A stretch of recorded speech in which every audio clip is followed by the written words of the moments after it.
Bonjour et bienvenue dans cette nouvelle série HTT Stories, le podcast qui retrace le parcours de mes invités, anciens lauréats du Handitech Trophy, depuis le concours jusqu'à aujourd'hui.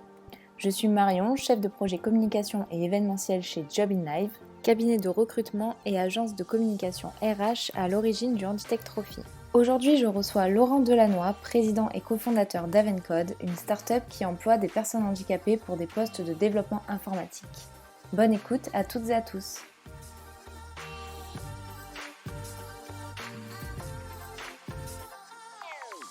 Bonjour Laurent. Bonjour Marion. Alors Laurent, tu es président et cofondateur d'Avencode. Tu as participé au Handitech Trophy en 2018 et tu as remporté un trophée dans la catégorie emploi. Est-ce que pour commencer, tu peux nous en dire plus sur Avencode ?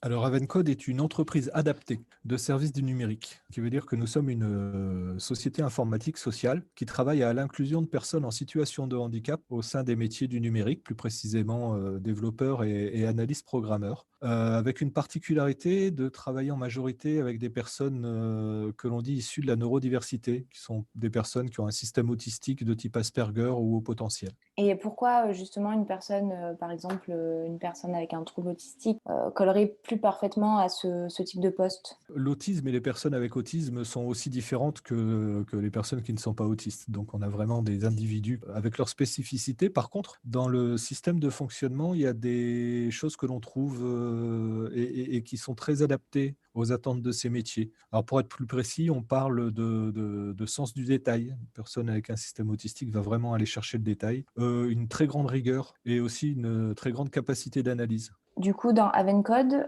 donc toi tu es président et cofondateur, et il y a combien d'autres personnes avec toi ? Alors actuellement, nous sommes à 22 collaborateurs. Nous avons une agence sur Nice et une agence sur Marseille. Est-ce que tu peux nous parler maintenant de l'histoire d'Avencode, ce qui t'a poussé à construire le projet, comment tu y es parvenu ? Tu peux nous en dire un peu plus sur tout ça ? Bon, je vais faire court, essayer au moins. Alors, on a travaillé avec ma compagne Laurence pendant 2 ans sur ce projet. L'objectif du projet, c'était d'avoir une action sociale directe par rapport à un besoin précis. Donc, on est parti sur l'étude déjà de l'inclusion des personnes en situation de handicap. Pour faire vraiment simple, on a un taux de chômage qui est à peu près le double du taux normal, bien qu'avec le contexte actuel, ça risque de changer aussi. Et on voulait proposer un système d'intégration qui soit un peu différent, d'inclusion qui soit un peu différent pour aller chercher des personnes qui ont des compétences intellectuelles et des difficultés, de réelles difficultés à intégrer les entreprises. À partir de là, on a travaillé sur ce business model qui est très spécifique et qui était innovant il y a 5 ans lorsqu'on a créé l'entreprise, qui était de proposer à nos collaborateurs un environnement prenant en compte leurs spécificités de fonctionnement, auquel on ajoute une méthode qui a pour objectif clair d'augmenter leur employabilité. Le but, c'est qu'après quelques années, les personnes nous quittent pour ou aller chez nos clients ou continuer une carrière dans le milieu dit ordinaire. Donc, tu es passé du coup par quelles étapes à peu près ? Comment en fait on Euh, passe de cette idée à la réalisation ? Alors, de cette idée à la réalisation, ça a commencé par une présentation, voilà, comme tout bon start-upper. J'ai commencé à faire le tour des personnes que je pouvais contacter avec un PowerPoint et un Oui. PDF. Et on a eu la chance de présenter au sein d'un club qui s'appelle le Club des DRH de Sophia Antipolis. Et là, j'ai eu le plaisir d'avoir une réponse, un mail quelques jours après de la DRH du groupe Amadeus qui m'a dit: venez nous voir, votre projet nous intéresse. À partir de là, elle m'a reçu avec le responsable de la recherche et développement. Et ils m'ont expliqué que l'intérêt par rapport au projet, c'était que ça répondait à des problématiques ou des valeurs qu'Amadeus avait en termes d'inclusion de personnes en situation de handicap, des problématiques par rapport à des ressources. Et le côté innovant et high-tech les intéressait bien. Donc, ils m'ont proposé un contrat de 12 mois pour 2 personnes en me disant, voilà, vous allez nous développer une solution dont on a besoin. Si au bout des 12 mois, vous arrivez à nous démontrer que vous produisez une qualité, on deviendra votre launch partenaire. Alors, désolé pour l'accent, hein, c'est pas le petit déjeuner, c'est le partenaire de lancement. Ok. Voilà. Au bout de 6 mois, ils sont revenus nous voir, ils nous ont expliqué, on marche avec un système, une organisation qu'on appelle Agile. Au bout de 6 mois, ils sont venus nous voir et ils nous ont dit, tous les mois, on a une livraison et on propose de travail pour le mois suivant et on inclut à chaque fois un petit challenge. Les équipes répondent au-dessus de nos attentes. Donc là, on est en train d'évoluer vers le big data et on voudrait vous proposer de créer une équipe qui intègre nos collaborateurs en big data. Donc c'est comme ça qu'après 6 mois de création, Avencode s'est retrouvé à monter en compétence sur le big data, sur un plateau qui a continué depuis. Voilà, ça c'est pour le démarrage économique, on va Oui. dire. En amont, il y a eu bien sûr tout un travail, parce que lorsqu'on a présenté notre projet à la Directe pour avoir l'agrément entreprise adapté, la Directe nous a démontré nous a expliqué tout l'intérêt qu'elle avait par rapport à la création d'emplois et à l'innovation du projet. Et la dame que j'avais rencontrée, avec qui j'avais échangé, avait ajouté dans son mail: je ne suis pas informaticienne, mais j'ai lu cet article qui pourrait vous intéresser. Lorsque j'ai ouvert cet article, c'est la société SAP, l'éditeur de logiciels, qui avait fait une étude il y a maintenant une dizaine d'années, qui mettait en évidence justement la cohérence entre le système autistique et les attentes des métiers de testeurs et de développeurs. Donc on s'est vraiment basé là-dessus et on s'est dit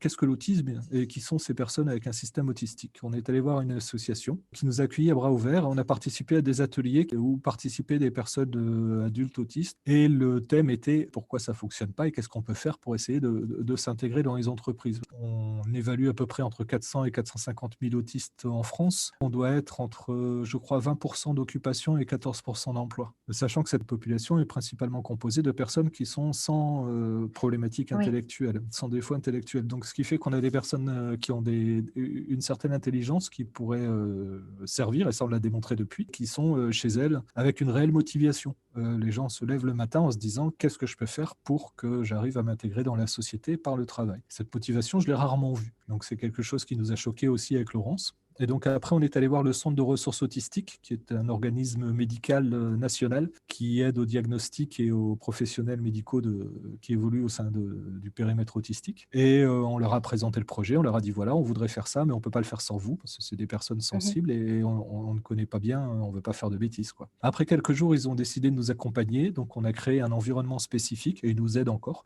Et voilà, et petit à petit, après, on a commencé à travailler pour Amadeus. Après, on a eu le groupe OSI pour faire du test. On a eu la CNAF pour faire de l'audit d'accessibilité. Et petit à petit, de par la qualité de nos livrables, on a réussi à gagner la confiance de start-up, de TI et aussi beaucoup de grands groupes.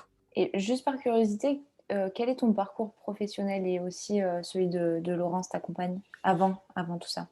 Avant tout ça, alors Laurence a 17 ans chez les bailleurs sociaux. Moi, je suis un informaticien pur et Ok. dur.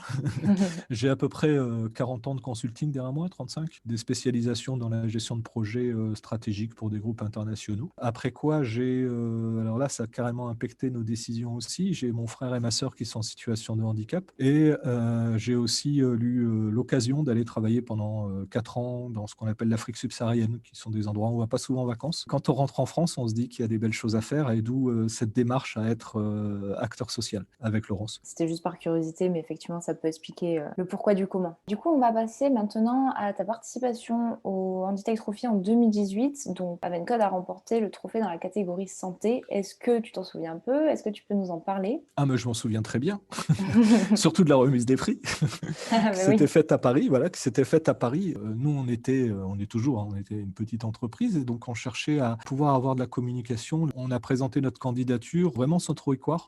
Déjà, le plaisir d'être reconnu par rapport à Oui. l'investissement et au travail, et ça c'est la première chose. Après, il y a eu d'autres avantages, on va dire, qu'apporte ce prix, hormis la visibilité, c'est aussi la prise de contact avec les partenaires qui accompagnent le trophée. Voilà. Et là, on s'est retrouvé avec des partenaires dont certains travaillent avec nous maintenant. Franchement, et en plus, le Handitech Trophy a vraiment une belle notoriété par rapport aux acteurs professionnels. C'est quelque chose qui a une réelle valeur dans la démarche de construction ou de communication sur les offres et les objets des entreprises et startups qui sont mises à l'honneur. Et du coup, depuis le Handitech Trophy, j'imagine que Avencode a pas mal évolué. On a donc monté une agence à Marseille. Actuellement, on a un plateau de développement web et mobile en front et en back. On a réussi à gagner la confiance. On travaille actuellement avec des sociétés comme Thales Alenia Space, Thales Underwater System ou la CMA CGM. On a toujours donc ce beau plateau avec Amadeus. Après, on a une offre de test où on fait à la fois du test fonctionnel et ça va jusqu'au test automatisé.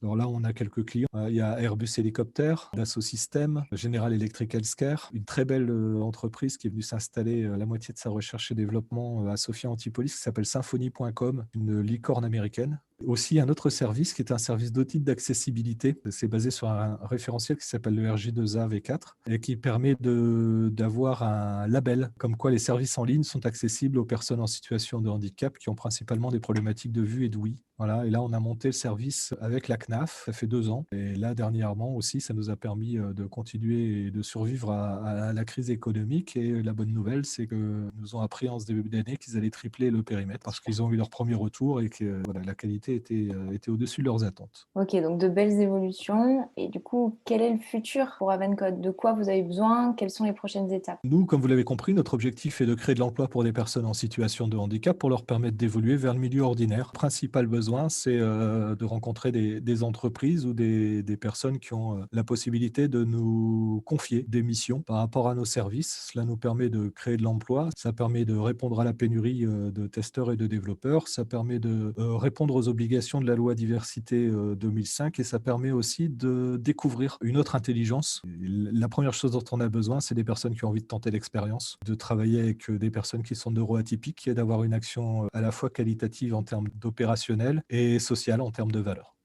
On a abordé pas mal de points pour aujourd'hui, même si c'était très rapide. Pour ceux qui nous écoutent, vous pouvez retrouver Avencode sur les réseaux sociaux sans problème. Est-ce que Laurent, toi, tu vois quelque chose à rajouter ou est-ce que pour conclure, tu aurais un petit mot d'encouragement pour la génération 2021 du Handitech Trophy? Alors, j'ai 2 choses déjà, j'ai rarement l'occasion, donc je vais déjà remercier, les personnes qui ont créé et qui continuent à faire vivre le Handitech Trophy, c'est quelque chose de très important. Pour les jeunes, je dirais seulement de ne pas hésiter, il faut postuler. C'est vraiment des choses qui, dans le parcours de concrétisation, d'une idée, sont vraiment primordiales en termes de visibilité et aussi de reconnaissance de l'investissement qui est effectué. En tout cas, restez connectés puisque la date de l'ouverture de l'appel à projet sera annoncée prochainement. Laurent, je te remercie d'avoir été avec nous aujourd'hui et je te dis à bientôt. Merci à vous et merci à toi, Marion.